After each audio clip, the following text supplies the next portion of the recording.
Morning class में आप सभी विद्यार्थियों का स्वागत है।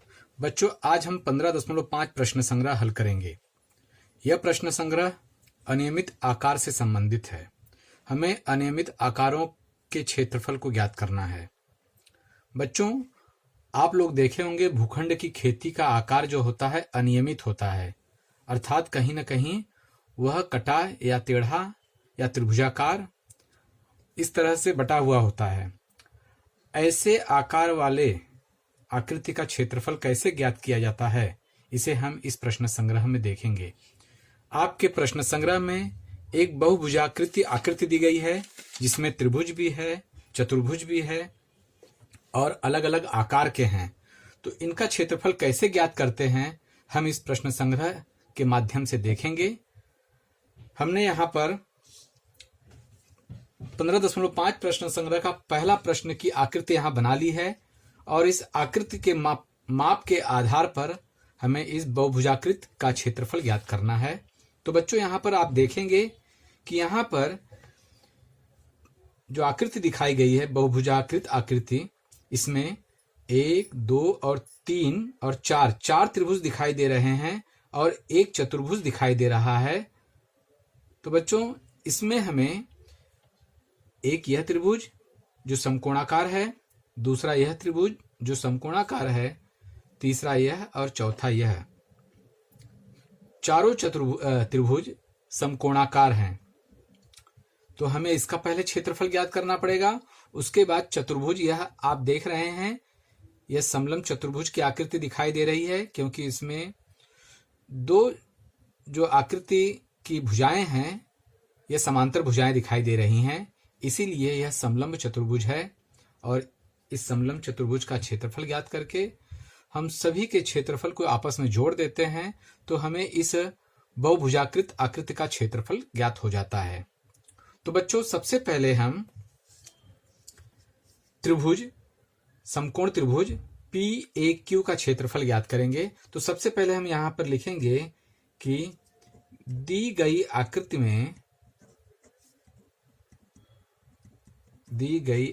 में त्रिभुज PAQ, त्रिभुज CSR यह समकोण त्रिभुज है। लिख लेंगे, जो यहां पर दिखाई दे रहा है उसे हम लिख लेंगे। और यहां पर देखेंगे तथा आप यहां पर अगर हम दो त्रिभुज न लेकर हम एक ही त्रिभुज इसे लेते हैं, जिसमें हमें लंब भुजा दिखाई दे रही है, तो हमें क्षेत्रफल निकालना आसान हो जाता है। दो त्रिभुज का क्षेत्रफल निकालने की बजाय हम एक ही त्रिभुज के पूर्ण त्रिभुज के क्षेत्रफल को ज्ञात कर लेंगे, तो हमारे लिए आसान होगा। तो हम देखेंगे तथा PST, त्रिभुज PST यह समबाहु त्रिभुज है। समबाहु त्रिभुज है। समबाहु बच्चों इसलिए समद्विबाहु, समबाहु नहीं, समद्विबाहु त्रिभुज है। समद्विबाहु त्रिभुज है। बच्चों, समद्विबाहु इसलिए इसे कहेंगे क्योंकि इसकी जो दो भुजा होती है, यह देखिए समान माप की है और एक भुजा असमान माप की है, इसीलिए इसे हम समद्विबाहु त्रिभुज कहेंगे। और इस त्रिभुज में देखिए एक हमें लंब भुजा दिखाई दे रही है, इसलिए इसका क्षेत्रफल निकालना आसान हो जाएगा, जिसमें हमें आधार और ऊंचाई दोनों मिल जाती है। तो इसे हम क्षेत्रफल कैसे निकालना वो बाद में देखेंगे। और तथा यहां पर एक चतुर्भुज जो दिखाई दे रहा है, जो समलंब चतुर्भुज है, तो यहां पर लिखेंगे चतुर्भुज ACRQ यह समलंब चतुर्भुज है। समलंब चतुर्भुज है। बच्चों, हमने इसमें यह इसलिए लिखा है ताकि यह कंफर्म हो जाए कि इसमें आकृति किस आकार की है। अब हम इस आकार के आधार पर इन आकृतियों का क्षेत्रफल ज्ञात करेंगे। अब सूत्रानुसार क्षेत्रफल ज्ञात करेंगे, इसलिए सबसे पहले एरिया ऑफ त्रिभुज PAQ, इसका हम क्षेत्रफल ज्ञात करेंगे। एरिया ऑफ ट्राइंगल PAQ बराबर हमको इसका सूत्र याद होना चाहिए कि जब समकोणाकार त्रिभुज होता है तो उसका क्षेत्रफल 1/2 गुणे आधार गुणे ऊंचाई होता है। यह सूत्र होता है। यहां पर 1/2 और आधार देखिए यहां पर 30 दिया है, तो यहां पर लिख लेंगे आधार को लेंथ ऑफ PA गुणे, और यहां पर ऊंचाई दी है AQ, तो यहां पर लिखेंगे AQ। अब जो मान दिया है वो लिख देंगे 1/2 गुणे PA 30 सेंटीमीटर दिया गया है और AQ 50 सेंटीमीटर दिया गया है। इसे हम डिवाइड करेंगे तो बच्चों यहाँ पर देखेंगे 2 एकम 2 और 2 पचे 10, 15 आता है। अब 15 में 50 का हम गुणा करते हैं तो 15 पचे 75 वर्ग। चूंकि इकाई बच्चों यहाँ पर दिया गया है, प्रश्न में मीटर में दी गई है, तो हम यहाँ पर मीटर लिखेंगे। तो यहाँ पर एक त्रिभुज का क्षेत्रफल 750 वर्ग मीटर आया है बच्चों। अब हम इसी प्रकार दूसरे त्रिभुज का भी क्षेत्रफल ज्ञात कर लेते हैं। इसलिए या तथा एरिया ऑफ ट्राइंगल क्या है, CSR बराबर 1/2 गुणे, अब हम सूत्र न लिख के सीधे लेंथ ऑफ CS गुणे लेंथ ऑफ CR, मतलब आधार गुणे ऊंचाई हो गया। तो 1/2 CS दिया है यहां पर बच्चों देखिए 60 सेंटीमीटर और CR यहां पर 25 सेंटीमीटर दिया गया है। अब हम 2 से डिवाइड करेंगे, 2 एकम 2, 2 तिहाई 6 और यहां पर 0 और 25 तिहाई 75, ये भी बच्चों 750 वर्ग मीटर इसका क्षेत्रफल हो जाता है इस त्रिभुज का। अब बच्चों हम तीसरे वाले त्रिभुज का भी क्षेत्रफल निकाल लेते हैं। तथा एरिया ऑफ त्रिभुज, जैसे कि मैंने बताया 2 त्रिभुज की बजाय एक ही त्रिभुज लेते हैं क्योंकि इसमें ऊंचाई भी दी गई है, इसमें आधार भी दिया गया है। तो एरिया ऑफ त्रिभुज क्या लिया था हमने, PST इज इक्वल टू 1/2 गुणे, इसमें आधार बच्चों दिखाई दे रहा है PS और ऊंचाई दिखाई दे रही है। यहां पर कुछ आपके पाठ्य पुस्तक में दिखेंगे तो यह B दिया है, बिंदु B है, तो BT, लेंथ ऑफ BT। मान रख देंगे 1/2। PS यहां पर दिया है, PS बच्चों यहां पर 4 भाग में दिया गया है, 30, 30, 30 और 60, चारों को जोड़ लेंगे, 30 धन 30 धन 30 धन 60 गुणे, और BT दिया है, BT ऊंचाई दी है 30। अब यहां पर लिखेंगे 1/2, यहां पर जोड़ लेंगे 30, 30, 60, 30, 90, 90 और 6, 15, 150 गुणे या 30, 2 से भाग दे देंगे, 2 एकम 2, 2 पचे 10। अब 15 में 15 का गुणा करते हैं तो बच्चों 225 आता है, यार ये 0 उतार लेते हैं, तो 2250 वर्ग मीटर यह इस त्रिभुज का क्षेत्रफल हमें ज्ञात हुआ। अब बचा क्या बच्चों, अब बचा है समलंब चतुर्भुज का क्षेत्रफल निकालना। तो अब हम समलंब चतुर्भुज का क्षेत्रफल निकालेंगे। तो देखेंगे यहां पर लिखेंगे इसी प्रकार समलंब चतुर्भुज, जो नाम दिया गया है वो लिख लेंगे ACRQ, एरिया ऑफ लिख लेंगे, एरिया समलंब चतुर्भुज ACRQ का क्षेत्रफल का सूत्र लिख लेंगे बराबर 1/2 गुणे समांतर भुजाओं का योगफल गुणे ऊंचाई। यह हम पिछले प्रश्न संग्रह में इस सूत्र को देखे थे। तो बच्चों अब यहां पर हम देखेंगे, ये बराबर को हम यहां पर लगा लेते हैं, यहां पर इस प्रकार लिख लेंगे चतुर्भुज ACRQ एरिया ऑफ चतुर्भुज। एक्चुअली ये समलंब चतुर्भुज है तो वो न लिखकर मैं एरिया ऑफ चतुर्भुज ACRQ बराबर 1/2 और इसमें समांतर भुजाएं कौन सी हैं? तो आप देखेंगे एक यह भुजा है, ये इसके समांतर है 25 और 50। तो हम पहले इसका नाम लिख लेते हैं AQCR, length of AQ plus length of CR गुणे, और इसकी ऊंचाई क्या दी गई है यहाँ पर? इसकी ऊंचाई यहाँ पर बच्चों देखेंगे AC है, AC जो कि AB और BC में बटा हुआ है। तो ऊंचाई लेंथ ऑफ AC। अब यहां पर हम लोग मान रख देंगे। AQ कितना दिया गया है हमने पीछे देखा, तो बच्चों AQ यहां पर 50 दिया था और CR दिया था 25, और AC कितना दिया था? AC 2 भाग में था, 30 और 30, तो 60।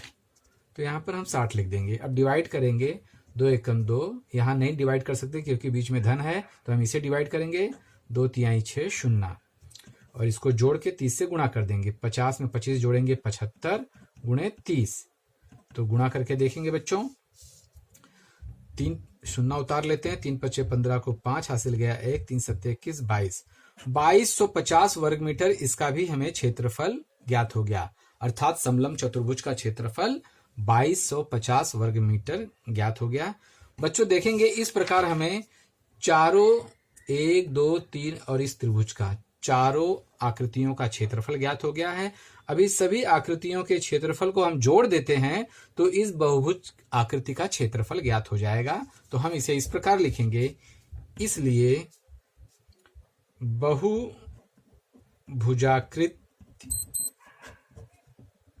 का क्षेत्रफल बराबर एरिया ऑफ ट्राइंगल, जो दिया था वो उतार लेंगे, PAQ plus area of triangle CSR plus area of triangle PTS plus area of चतुर्भुज। क्या दिया था बच्चों? यह दिया था ACRQ, यह नाम दिया था ना। तो इन चारों को हम इनके क्षेत्रफल को लिखकर आपस में जोड़ देंगे। तो हम त्रिभुज PAQ का क्षेत्रफल कितना प्राप्त हुआ था? तो यहां पर देखेंगे 750, दूसरे का भी 750 और बाकी दोनों का 2250। तो यहां पर लिखेंगे 750 प्लस 750, 2250 प्लस 2250। अब सबको जोड़ते हैं तो 750 750 1500 होता है, और इन दोनों को जोड़ते हैं तो 44 4500 होता है, और इन दोनों को वापस जोड़ देते हैं तो 0 0 5 5 10 को 0 5 1 6 6000 वर्ग मीटर। बच्चों यह उत्तर आपको प्राप्त होता है कि बहुभुजाकृत का क्षेत्रफल 6000 वर्ग मीटर हमें प्राप्त हुआ। अर्थात यह भूखंड 6000 वर्ग मीटर में फैला हुआ है। यह बच्चों 15.5 प्रश्न संग्रह का पहले का उत्तर हुआ। बच्चों इसी प्रकार हम दूसरे का भी उत्तर ज्ञात कर सकते हैं। दूसरी आकृति भी बहुभुजाकृत आकृति दी गई है, और इसमें भी आप 3 आकृतियां देखेंगे, 3 त्रिभुज देखेंगे। वैसे तो त्रिभुज 4 दिखाई दे रहा है, लेकिन हम 3 त्रिभुज के क्षेत्रफल के आधार पर पूर्ण बहुभुजाकृति का क्षेत्रफल ज्ञात कर सकते हैं। हम आगे देखेंगे। बच्चों इसमें देखेंगे आपके स्क्रीन पर यह मैंने प्रश्न क्रमांक 2 की आकृति बना ली है, और इसमें आप ध्यान से देखेंगे तो इसमें 4 त्रिभुज दिखाई दे रहे हैं, जिसमें एक समकोण त्रिभुज है, दूसरा समकोण त्रिभुज है, बाकी त्रिभुज समकोण नहीं है।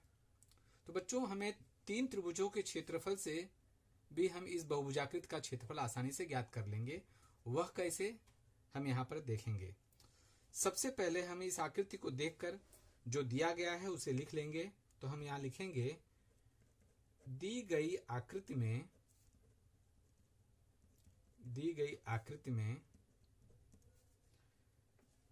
क्या है? त्रिभुज ABE यह समकोण त्रिभुज है।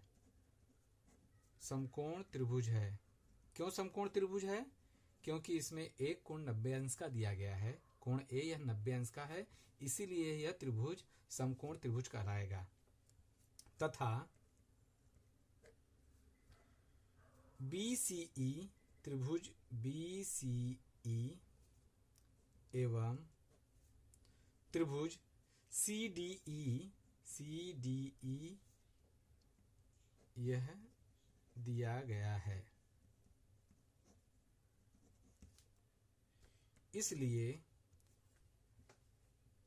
एरिया ऑफ ट्राइंगल मतलब त्रिभुज का क्षेत्रफल BABE या BAE, पहले हम इस त्रिभुज ABE का क्षेत्रफल हम ज्ञात कर लेंगे।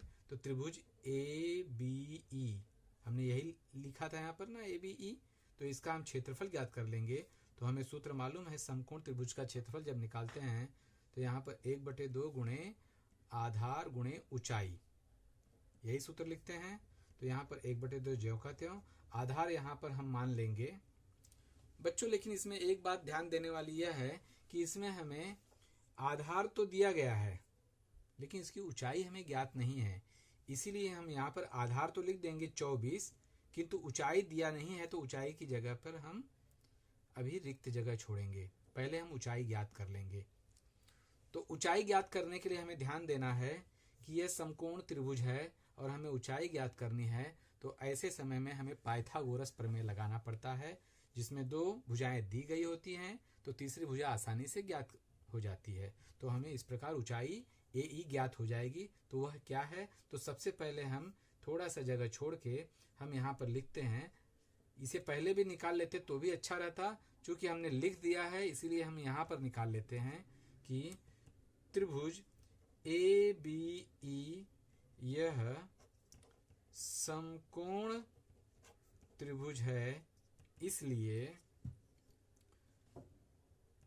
पाइथागोरस सूत्रानुसार, क्या सूत्र है, मैं सूत्र लिख देता हूं, कर्ण का वर्ग बराबर एक भुजा का वर्ग धन दूसरी भुजा का वर्ग, यही सूत्र है।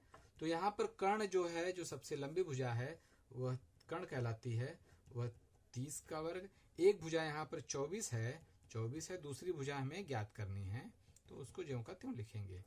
अब 30 का वर्ग 900 होता है और 24 का वर्ग हम 24 में 24 का गुणा करके देखेंगे तो 24 का वर्ग 576 प्राप्त होगा और दूसरी भुजा हमें ज्ञात करनी है तो उसे ज्यों का त्यों। अब पक्षांतरण कर देंगे तो 900 में से 576 घटा देंगे तो हमें दूसरी भुजा का वर्ग यहाँ पर प्राप्त हो जाएगा।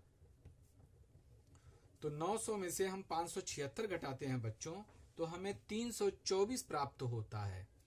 तो अब हम दूसरी भुजा का वर्ग हमें 324 प्राप्त हुआ, अब हम इसका वर्गमूल ज्ञात करेंगे तो हमें दूसरी भुजा प्राप्त हो जाएगी। तो 324 का वर्गमूल निकालने के लिए हम अभाज्य गुणनखंड निकाल लेंगे, जो मैं यहाँ पर करके बता दे रहा हूँ। 2 एकम 2, 2 छक 12 और 2 दूना 4, 162 हो गया। फिर इकाई में 2 दिखता है, 2 से भाग देंगे, 2 अट्ठे 16, 2 एकम 2, 8 और 1 9 होता है, 3 से भाग जाएगा, 3 दूना 6, 2 बचा, 3 सत्ते 21, 27 3 से डिवाइड होता है, 3 9 27, फिर 3 से डिवाइड करेंगे, 3 त्रिका 9, 3 त्रिका 9, 3 एकम 3। अब जो जोड़ी को एक बार लिख कर गुणा कर लेंगे तो हमें वर्गमूल ज्ञात हो जाएगा, अर्थात 2 गुणे 3 गुणे 3, तो हो गया 2 तिहाई 6 और 6 त्रिक 18, 18 यह हमें मीटर में दिया गया है तो 18 मीटर इस भुजा की लंबाई होगी 18। तो बच्चों इस प्रकार हमें लेंथ ऑफ ए बराबर 18 प्राप्त होता है। अब हम यहाँ पर लेंथ ऊंचाई हम 18 लिख सकते हैं, यहाँ पर हम इस जगह पर हम अब 18 लिखेंगे। तो अब डिवाइड करेंगे, 2 एकम 2, 2 दूना 4 और हम 12 का 18 में आपस में गुणा कर देंगे तो हम देखते हैं कितना प्राप्त होता है। 12 अट्ठे 96 को 6 हासिल गया 9, 12 एकम 12, 12 में 9 जोड़ देते हैं तो हमें 21 प्राप्त होता है। तो 216 वर्ग मीटर। बच्चों देखेंगे इस आधार पर 216 वर्ग मीटर हमें इस समकोण त्रिभुज का क्षेत्रफल प्राप्त हुआ है, इसे हम नंबर 1 देते हैं। एक त्रिभुज का क्षेत्रफल प्राप्त हो गया। अब बच्चों हम यहां देखेंगे इस त्रिभुज का भी क्षेत्रफल आसानी से हम ज्ञात कर सकते हैं। तो हम दूसरे त्रिभुज का क्षेत्रफल ज्ञात करेंगे, इसलिए एरिया ऑफ त्रिभुज क्या दिया गया है, त्रिभुज हमने क्या लिया था इसको, CDE। CDE बराबर 1/2 गुणे, इसमें आधार है CE, लेंथ ऑफ CE गुणे और ऊंचाई है FD, तो लेंथ ऑफ FD। तो बच्चों इसमें 1/2 गुणे CE का माप दिया है 28 सेंटीमीटर और FD का माप दिया है 16 सेंटीमीटर, 16 मीटर है बच्चों, नॉट सेंटीमीटर, मीटर में सब दिया गया है। तो 2 एकम 2 और 2 चौके 8, इस प्रकार हम 16 और 14 का आपस में हम गुणा कर देंगे। तो बच्चों देखेंगे गुणा करने के बाद हमें 224 वर्ग मीटर प्राप्त होता है, 224 वर्ग मीटर उत्तर प्राप्त होता है। बच्चों गुणा करके देख लेंगे, 16 चौक 64 को 4 हासिल गया 6, 16 एकम 16 और 6 22, 224 वर्ग मीटर हमें इस दूसरे त्रिभुज का क्षेत्रफल हमें प्राप्त हुआ। अब अंतिम एक त्रिभुज बचा है जो कि जिसके आकार तीनों भुजाओं के आकार असमान हैं, तो हमें इसका क्षेत्रफल अब ज्ञात करना है। तो बच्चों हम इस त्रिभुज का क्षेत्रफल ज्ञात करने के लिए पिछले प्रश्न संग्रह में हमने ये देखा था कि जब असमान भुजाएं होती हैं तो उसका त्रिभुज ज्ञात करने के लिए पहले हमें अर्धपरिमिति ज्ञात करना पड़ता है, फिर उस अर्धपरिमिति के आधार पर सूत्र में मान रखकर उसे हम उस आधार पर हम त्रिभुज का क्षेत्रफल ज्ञात कर लेते हैं। बच्चों अब हम त्रिभुज BCE का क्षेत्रफल ज्ञात करेंगे। तो हम लिखेंगे त्रिभुज BCE यह विषमबाहु त्रिभुज है, विषमबाहु त्रिभुज है क्योंकि इनकी तीनों भुजाएं असमान हैं। इसलिए area of triangle BCE is equal to, हमें एरिया ऑफ ट्राइंगल BCE ज्ञात करना है। तो बच्चों हमें यह ध्यान देना चाहिए कि इसका क्षेत्रफल ज्ञात करने के लिए हमें इस फार्मूले का उपयोग करना पड़ेगा। करनी में S minus A, S minus B, S minus C, हमने पिछले प्रश्न संग्रह में इसे देखा था। अब यहाँ पर S यह जो है अर्धपरिमिति है उस त्रिभुज की, और A B C ये तीनों भुजाएं हैं। तो सबसे पहले हम S अर्थात अर्धपरिमिति ज्ञात कर लेंगे। तो इसका सूत्र है A plus B plus C अपान 2। यहाँ पर A कितना दिया गया है बच्चों, देखिए किसी को भी ये ले लेते हैं, 26 30 28 में से किसी को भी। तो हम लिखेंगे 26 प्लस 28 प्लस 30 बटे 2। हम इसको जोड़ लेते हैं तो 6 8 14 को 4 हासिल गया 1, 4 2 6 7 8, 84 बटे 2 और हम भाग दे देते हैं तो 2 चौके 8, 2 दूना 4, 42 मीटर बच्चों हमें अर्धपरिमिति ज्ञात होती है। अब इस अर्धपरिमिति को हम सूत्र में रखेंगे तो हमें एरिया ऑफ ट्राइंगल BCE प्राप्त होगा। तो हम यहाँ पर रखेंगे 42 माइनस A हम 26 माने हैं, फिर 42 माइनस B हमने 28 माना है, और 42 माइनस C हमने 30 माना है। इस तरह से बच्चों हमने मान रख दिया है। अब उसे हल करेंगे तो करनी ज्यों का त्यों लगा देंगे। तो 42 वैसे का वैसे गुणे, चूंकि अब ब्रैकेट चालू हो रहा है तो हम उसकी जगह पे गुणे रखेंगे। 42 में से 26 घटाते हैं, 12 में से 6 गया 6 और 3 में से 2 गया 1 गुणे। अब 42 में से 28 घटाते हैं तो 12 में से 8 गया बच्चों 4 और 3 में से 2 गया 1, और यहां पर देखेंगे 42 में से 30 गया 12। इस प्रकार हमें घटाने के बाद यह प्राप्त होता है। अब बच्चों हम यहाँ ध्यान पूर्वक देखेंगे कि इसका ऐसा गुणनखंड ज्ञात करेंगे कि हमें उसका वर्गमूल निकालना आसान हो जाएगा। तो बच्चों हम इस तरह से उसका अभाज्य गुणनखंड निकालेंगे। तो यहाँ पर हम देखेंगे 42 का हम अभाज्य गुणनखंड अगर निकालते हैं तो 7 6 42, 7 गुणे 6 हमें प्राप्त होता है। और 16 का हम गुणनखंड निकालते हैं तो बच्चों 4 चौके 16 हमें प्राप्त होता है। और 14 का गुणनखंड 7 दूना 14 और 12 का 6 गुणे 2, 6 दूना 12। तो हम यहाँ पर देखेंगे सबकी जोड़ियां प्राप्त होती हैं, अर्थात वर्गमूल निकालना आसान हो जाता है। यहाँ पर देखेंगे 2 की दो जोड़ी है तो यहाँ पर 2 लिख दिए। फिर यहाँ पर देखेंगे 4 की 2 जोड़ी है तो यहाँ एक बार 4 लिख दिया। फिर उसे 6 की 2 जोड़ी है तो यहाँ पर एक बार 6 लिख दिया। उसके बाद 7 की 2 जोड़ी है तो यहाँ पर एक बार 7 लिख दिया। इस प्रकार यह हमारा वर्गमूल प्राप्त हो गया है। इसे हम आपस में गुणा कर देंगे तो हम देखेंगे हमें क्या प्राप्त होता है। तो 2 चौके 8, 8 छक 48, और 48 में बच्चों हम 7 का गुणा करेंगे तो 7 8 56 को 6 हासिल गया 5, 7 चौक 28, 5 33, 336 वर्ग मीटर हमें बच्चों इस त्रिभुज का क्षेत्रफल ज्ञात होता है, जिसकी तीनों भुजाएं असमान हैं। तो बच्चों इस प्रकार हमें तीनों त्रिभुज का क्षेत्रफल प्राप्त हुआ। हमने जो पहला त्रिभुज का क्षेत्रफल जो देखा था, जो समकोण त्रिभुज था, उसका क्षेत्रफल हमें 216 वर्ग मीटर प्राप्त हुआ था, और उसके बाद इसका हमें 224 वर्ग मीटर प्राप्त हुआ, और इस त्रिभुज का क्षेत्रफल हमें 336 वर्ग मीटर प्राप्त हुआ। तो अब बहुभुजाकृत का क्षेत्रफल कैसे निकालेंगे यह देखेंगे। इसलिए बहुभुजाकृति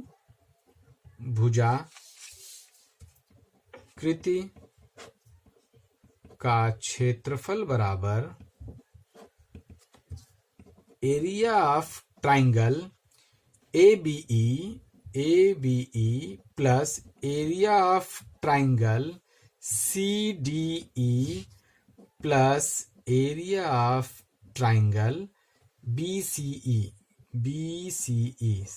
सभी एरिया को जोड़ देंगे। पहला इसका 216 वर्ग मीटर, CDE का 224 वर्ग मीटर, और BCE का 336 वर्ग मीटर हमें प्राप्त हुआ था। और तीनों को अब हम जोड़ देते हैं। 6 4 10, 6 16, 1 4 2 6, 1 7, 3 2 5 2 7, 776 वर्ग मीटर हमें बहुभुजाकृत का क्षेत्रफल बच्चों यहाँ पर प्राप्त हुआ है। बच्चों अब हम 15.6 प्रश्न संग्रह का पहला सवाल देखते हैं। इसमें लिखा हुआ है कि वृत्तों की त्रिज्याएं दी गई हैं, उस वृत्तों के क्षेत्रफल ज्ञात कीजिए। तो एक प्रश्न का मैं उत्तर लिखकर बता रहा हूं, बाकी बच्चों आप स्वयं कर लेंगे। तो यहाँ पर 15.6 प्रश्न संग्रह का पहला प्रश्न है, जिसमें वृत्त का क्षेत्रफल ज्ञात करना है, और यहाँ पर त्रिज्या दी गई है 28 सेंटीमीटर। यह बच्चों त्रिज्या है। क्या है? त्रिज्या। इस आधार पर हमें वृत्त का क्षेत्रफल ज्ञात करना है। तो बच्चे हमें ज्ञात है कि वृत्त का क्षेत्रफल का सूत्र हमने पिछली कक्षा में पढ़ा है, पाई आर स्क्वायर। यहां पर बच्चों आर अर्थात वृत्त की त्रिज्या। तो हमने पढ़ा है कि पाई का मान हमें 22/7 हम मानते हैं, और त्रिज्या हमारी यहाँ पर 28 सेंटीमीटर दी गई है, और उसका वर्ग है, अर्थात 28 में हमें 28 का गुणा करना है। तो इस प्रकार अब डिवाइड कर देंगे। 7 एकम 7, 7 चौक 28। अब हम 22 गुणे 28 गुणे 4, इनका हम आपस में गुणा कर देंगे। तो हम गुणा करके देख लेंगे। पहले हम बच्चों आसान से हल करने के लिए 22 में 4 का गुणा करते हैं तो हमें 88 प्राप्त होता है, और उसमें 28 का गुणा कर देंगे। तो हम देखते हैं 8 8 64 को 4 हासिल गया 6, 8 8 64, और 64 में हम ये 6 जोड़ देते हैं तो हमें 70 प्राप्त होता है। गुणे 2 8 16, 1 हासिल, 2 8 16, 1 17। अब हम सबको जोड़ देंगे। 6 7 दूना 14, 1 2464, 2464 हमें वर्ग, यह सेंटीमीटर में इकाई दी गई है तो इसे हम सेंटीमीटर में लिखेंगे। वर्ग सेंटीमीटर यह क्षेत्रफल हमें प्राप्त हुआ। बच्चों इसी आधार पे आप पहले प्रश्न संग्रह का दूसरा और तीसरा भी, पहले प्रश्न का दूसरा और तीसरा सवाल स्वयं कर लोगे, बहुत आसान है। अब हम इसी प्रश्न संग्रह का दूसरे का पहला प्रश्न हल करते हैं। प्रश्न इस प्रकार दिया गया है आपके पाठ्य पुस्तक में, नीचे कुछ वृत्तों के क्षेत्रफल दिए गए हैं, तो उस वृत्त के व्यास ज्ञात कीजिए। तो हमें बच्चों यह क्षेत्रफल दिया गया है इस बार, अब हमें व्यास ज्ञात करना है। तो हमें क्षेत्रफल क्या दिया गया है पहले प्रश्न में, तो यहां पर हम लिख लेते हैं जो दिया गया है। वृत्त का क्षेत्रफल जो दिया गया है 176 वर्ग सेंटीमीटर। अब हमें व्यास कैसे ज्ञात करना है यह देखेंगे। तो हम सबसे पहले वही सूत्र लिखेंगे, वृत्त का क्षेत्रफल बराबर, जो सूत्र है लिखेंगे पाई आर स्क्वायर। यहां पर क्षेत्रफल 176 दिया है, उसके नीचे लिखेंगे बराबर के नीचे बराबर, पाई की जगह लिखेंगे हम 22/7, और हमें त्रिज्या नहीं दी गई है तो त्रिज्या पहले ज्ञात करनी पड़ेगी, तो उसे ज्यों का त्यों उतार लेते हैं। अब हम पक्षांतरण करते हैं, इसके हर में कुछ नहीं तो 1 मान लेते हैं। पक्षांतरण में इसका इसके साथ गुणा हो जाएगा और इसका इसके साथ गुणा हो जाएगा, तो हमें आर स्क्वायर प्राप्त हो जाएगा। तो लिखेंगे आर स्क्वायर बराबर 176 गुणे 7 और 1 गुणे 22।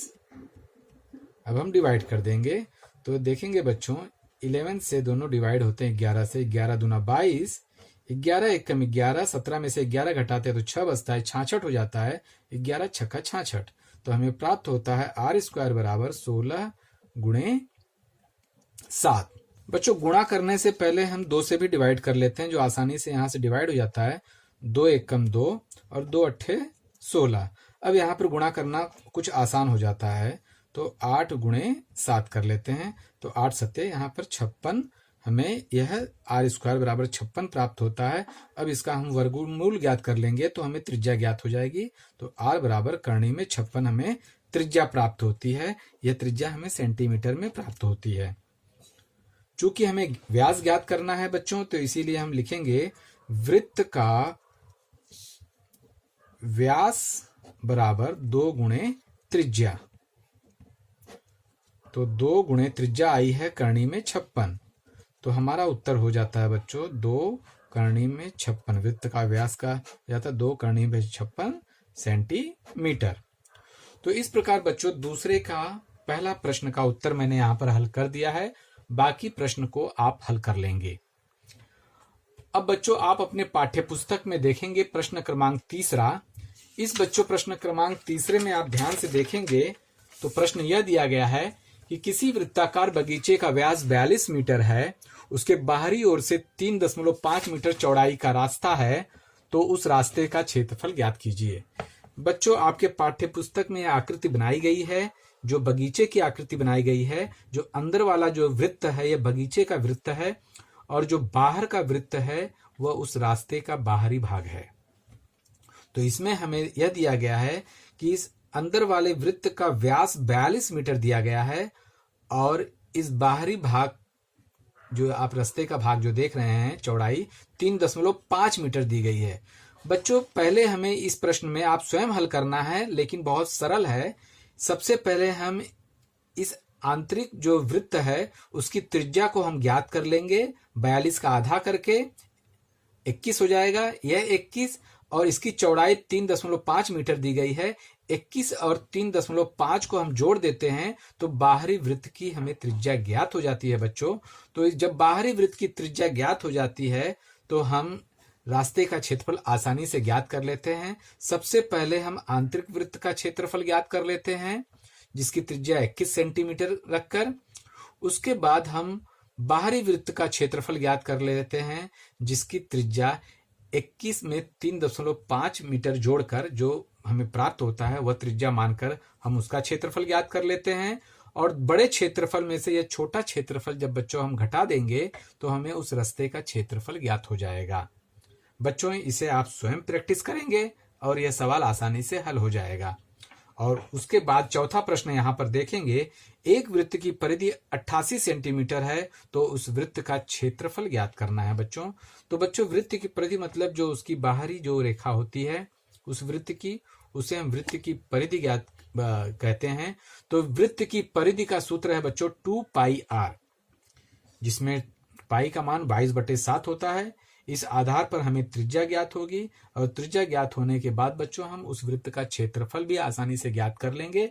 यह आपको स्वयं करना है। आज के लिए इतना ही। धन्यवाद।